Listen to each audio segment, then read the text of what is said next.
10वें अंतर्राष्ट्रीय योग दिवस पर आज कानपुर के मशहूर ग्रीन पार्क स्टेडियम में लोगों ने योग किया। योग दिवस पर योगी सरकार के कैबिनेट मंत्री नंद गोपाल नंदी और कानपुर के सांसद रमेश अवस्थी भी मौजूद रहे। इस दौरान बड़ी संख्या में पुलिस और प्रशासनिक अधिकारियों के साथ साथ कई बड़ी हस्तियों ने साथ मिलकर योगाभ्यास किया। जहां मंत्री नंद गोपाल नंदी ने योग को लेकर लोगों को मोटिवेट किया, तो वहीं कानपुर के सांसद रमेश अवस्थी ने इसे लेकर कहा कि योग एक दिन का फैशन नहीं है, बल्कि दिनचर्या में शामिल होना चाहिए। योग करने से व्यक्ति निरोग रहता है। उन्होंने कहा कि प्रधानमंत्री नरेंद्र मोदी और मुख्यमंत्री योगी आदित्यनाथ की अगुवाई में प्रदेश और देश ही नहीं बल्कि पूरी दुनिया के कई देश योग दिवस मना रहे हैं। विदेशों ने भी योग को अपनाना शुरू कर दिया है। सहारा समय संवाददाता सुनील साहू ने सांसद रमेश अवस्थी से खास बातचीत की। अंतर्राष्ट्रीय योग दिवस विश्व के कई देशों में मनाया जा रहा है, तो औद्योगिक नगरी कानपुर में भी अलग छटा बिखेर रहा है। इस वक्त हम मौजूद हैं कानपुर के ग्रीन पार्क स्टेडियम में, जहां पे ये कार्यक्रम हुआ और इसकी अगुवाई राज्य के मंत्री नंद गोपाल गुप्ता नंदी और सांसद कानपुर रमेश अवस्थी जी की अगुवाई में किया गया। सर, आज योग दिवस कार्यक्रम कैसा, क्या महसूस कर? जी, सबसे पहले मैं अंतर्राष्ट्रीय योग दिवस के अवसर पर कानपुर के लोगों को बधाई देता हूं, शुभकामनाएं देता हूं और मैं ये सब लोगों से अनुरोध भी करता हूं कि योग सिर्फ एक दिन करने की चीज नहीं है। आप योग को दिनचर्या में अपनाएं।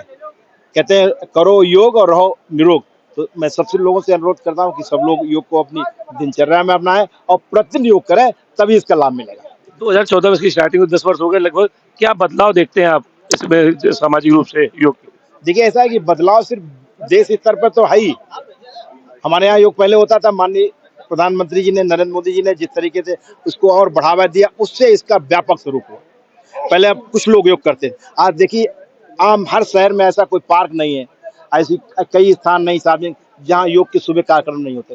तो इसका पूरा क्रेडिट माननीय नरेंद्र मोदी जी को जाता है। और उन्होंने यही नहीं, उन्होंने अंतर्राष्ट्रीय स्तर पर भी इसको ले जाने के लिए हमारी जो वैदिक पद्धति थी, 5000 पहले भी हम लोग योग करते थे, हमारे ऋषि मुनि योग करते थे, हमारी दिनचर्या में शामिल था। इसीलिए हम सब लोग पहले निरोग रहते थे, कोई रोग नहीं होता था। आज आजकल कई रोगों से हम लोग ग्रस्त रहते हैं और आज आपने भी महसूस किया, जो लोग प्रतिदिन योग करते हैं वो तमाम बीमारियों से उनको छुटकारा मिलता है। तो मेरा यही मानना सबसे कि प्रतिदिन योग करें, तभी इसका लाभ मिलेगा। अंतर्राष्ट्रीय स्तर पर जिस तरह से माननीय प्रधानमंत्री जी ने योग को जन जन तक पहुंचाया, इसके लिए माननीय हमने प्रधानमंत्री नरेंद्र मोदी जी को उनको बहुत बहुत धन्यवाद भी देना चाहते हैं। उनका आभार भी व्यक्त करना चाहते हैं कि उन्होंने योग सिर्फ देश नहीं बल्कि दुनिया में आम जन तक पहुंचाया, जिससे दुनिया के सभी देशों के आम जन को इनका लाभ मिला। सर, आपके चुनावी वादे में भी था कि ग्रीन पार्क उसका गौरव दिलाएंगे, मैच दिलाएंगे। अब 27 सितंबर को लगभग मैच आ गया है। अपने इस प्रयास को किस रूप में देखते हैं? देखिए, ऐसा है कि मैंने पहले भी कहा था, चाहे ग्रीन पार्क का मैच हो, चाहे कानपुर का जो पुराना वैभव था उसको वापस लाने की बात हो, ये सभी कानपुर के लोगों की इच्छा थी। कानपुर के लोग चाहते हैं कि कानपुर का पुराना गौरव और वैभव वापस हो। आप जानते हैं कानपुर कभी देश के 5 बड़े शहरों में शामिल होता, अंतर्राष्ट्रीय स्तर पर नाम था, मैनचेस्टर ऑफ ईस्ट कहा जाता था इसको। तो निश्चित रूप से कानपुर का एक बड़ा नाम था, उसमें ग्रीन पार्क भी शामिल था। ग्रीन पार्क में दुनिया में लोग ग्रीन पार्क को जानते थे। सभी पूरे दुनिया का ऐसा कोई क्रिकेट प्रेमी नहीं था जो ग्रीन पार्क को नहीं जाता था। तो उसका भी अपना एक इतिहास है। विगत कई सालों से ग्रीन पार्क उपेक्षित सा हो गया था, यहाँ पर मैच नहीं हो रहे थे। आप देखते हैं, मुझे लगता है काफी दिन हो गए, 2021 में शायद मैच हुआ था इससे पहले, और उसके बाद कोई मैच नहीं हुआ जो मुझे जानकारी है, और संभावना भी नहीं थी। तो हम लोगों ने दिल्ली में तमाम कई बीसीसीआई के पदाधिकारी हों, चाहे खेल मंत्रालय के पदाधिकारी हों, उनसे संपर्क किया और उचित स्तर से भी संपर्क किया है कि ग्रीन पार्क का पुराना जो वैभव है वो वापस किया जाए, ग्रीन पार्क में मैच कराए जाएंगे। इसकी शुरुआत हो गई है, आगे तमाम मैच आप देखेंगे, क्रिकेट प्रेमी कानपुर के देखेंगे, और भी मैच जो लखनऊ में होते तो कम से कम आधे मैच ग्रीन पार्क में हुए। ये मैं सभी क्रिकेट प्रेमियों को भरोसा दिलाना चाहता हूँ। ये तो कानपुर के सांसद रमेश अवस्थी जिनका साफ तौर पर कहना है कि योग को केवल एक दिन का फैशन ना हो, योग प्रत्येक दिन की दिनचर्या में शामिल हो, तभी व्यक्ति निरोग रह सकता है। साथ ही उन्होंने ग्रीन पार्क के पुराने वैभव को वापस लाने के लिए अपने संकल्प को फिर से दोहराया। कानपुर से कैमरा पर्सन प्रमोद त्रिपाठी के साथ सुनील साहू, सहारा समय। सरकार के जो कड़े कदम है उनके आधार पर मैं कह सकता हूँ कि भविष्य में न कोई पेपर लीक होगा, और जो लोग प्रयास करेंगे वो दंडित किए जाएंगे। ये मैं आपको बिहार में जिस तरीके से नीतीश या उनके तेजस्वी के करीबी के नाम आ रहे हैं, लग रहा है बस की भी साजिश हो सकती है क्या? देखिए, जिस तरीके से नाम आ रहे हैं एक जांच का विषय है, और निश्चित रूप से जो तथ्य मिल रहे हैं, कहीं न कहीं इशारा कर रहा है कि कोई न कोई तो बड़ा एक षड्यंत्र है।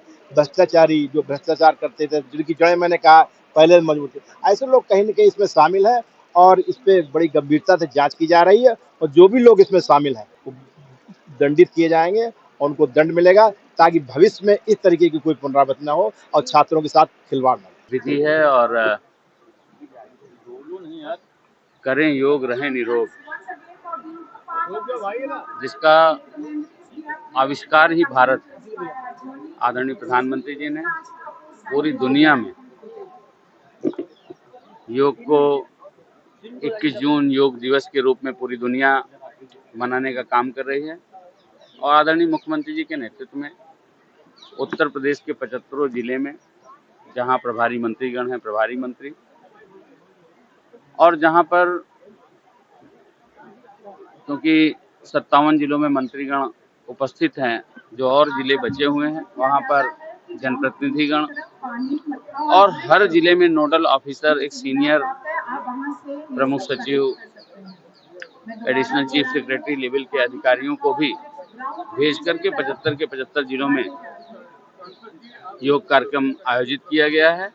तो ये योग एक दिन का केवल फैशन या हिस्सा न रहे, ये प्रत्येक भारतीय के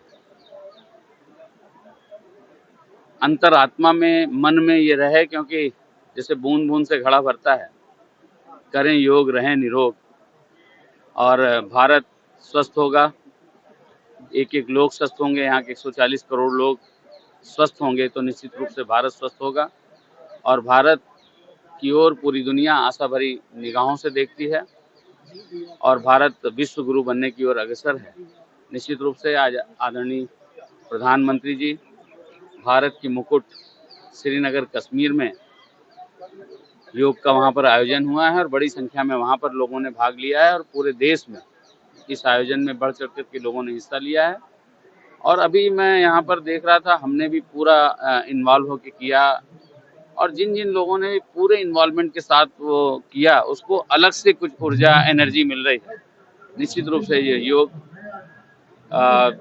हमारी जो परंपरा, हमारे ऋषियों मुनियों की जो परंपरा है, आज पूरी दुनिया इसको स्वीकार कर रही है। गांधी जी, लगातार पेपर लीक हो रहे हैं, जो भी इसमें गलत काम किया है या जो भी आरोपी और दोषी हैं वो बख्शे नहीं जाएंगे। अब आपको बताते हैं कि योग दिवस क्यों मनाया जाता है। दरअसल योग को पूरी दुनिया में फैलाने और इसके फायदों के बारे में लोगों को जागरूक करने के लिए हर साल 21 जून को अंतर्राष्ट्रीय योग दिवस मनाया जाता है, जिसका आगाज साल 2014 में प्रधानमंत्री नरेंद्र मोदी ने संयुक्त राष्ट्र महासभा में प्रस्ताव रखने के साथ किया था। इस प्रस्ताव को 177 देशों का समर्थन मिला था। फिर हर साल 21 जून को इंटरनेशनल योग डे मनाया जाने लगा। अब सवाल ये है कि आखिर योग दिवस मनाने के लिए 21 जून की तारीख को ही क्यों चुना गया। दरअसल इस दिन योग दिवस मनाने के पीछे की एक खास वजह है। 21 जून को साल का सबसे लंबा दिन माना जाता है, जिसे ग्रीष्म संक्रांति भी कहते हैं। ये दिन उत्तरी गोलार्ध में सबसे लंबा दिन होता है। इसके बाद सूरज दक्षिणयान में प्रवेश कर जाता है। इस दिन को योग और आध्यात्म के लिए बेहद खास माना गया है और यही वजह है कि 21 जून को अंतर्राष्ट्रीय योग दिवस के रूप में मनाने का फैसला किया गया। पहली बार योग दिवस 21 जून 2015 को जब मनाया गया था तो उस दिन पूरी दुनिया के लाखों लोगों ने सामूहिक रूप से योगाभ्यास किया था। वहीं भारत में योग दिवस का आयोजन दिल्ली के राजपथ पर किया गया था, जिसमें 35,000 से ज़्यादा लोग शामिल हुए थे। आइए अब जानते हैं योग दिवस का महत्व और योग के फायदे के बारे में। सबसे पहला फायदा यह है कि शारीरिक और मानसिक स्वास्थ्य यानी कि मेंटल और फिजिकल हेल्थ में सुधार आता है। योग के जरिए शारीरिक और मानसिक स्वास्थ्य आपका अच्छा होता है, शरीर स्वस्थ रहता है और कई रोगों से बचता है। अगर कोई बीमार है तो उसे अपने डेली रूटीन में योग को ज़रूर शामिल करना चाहिए। योग एक स्वस्थ और संतुलित जीवन शैली को बढ़ावा देता है, यानी कि पॉजिटिव लाइफस्टाइल को बढ़ावा देने में योग मदद करता है। ध्यान और योग मानसिक शांति देता है, जिससे पॉजिटिव एनर्जी, पॉजिटिव थॉट्स आते हैं और लोग हमेशा स्वस्थ जीवन शैली को अपनाते हैं। सांस्कृतिक एकता। योग एक बहुत ही पुरानी भारतीय परंपरा है जो अब विश्व स्तर पर संस्कृति का एक बहुत ही अहम हिस्सा बन चुका है। योग से देश विदेश के योगी एक दूसरे से जुड़ते हैं और सांस्कृतिक एकता को बढ़ावा देते हैं।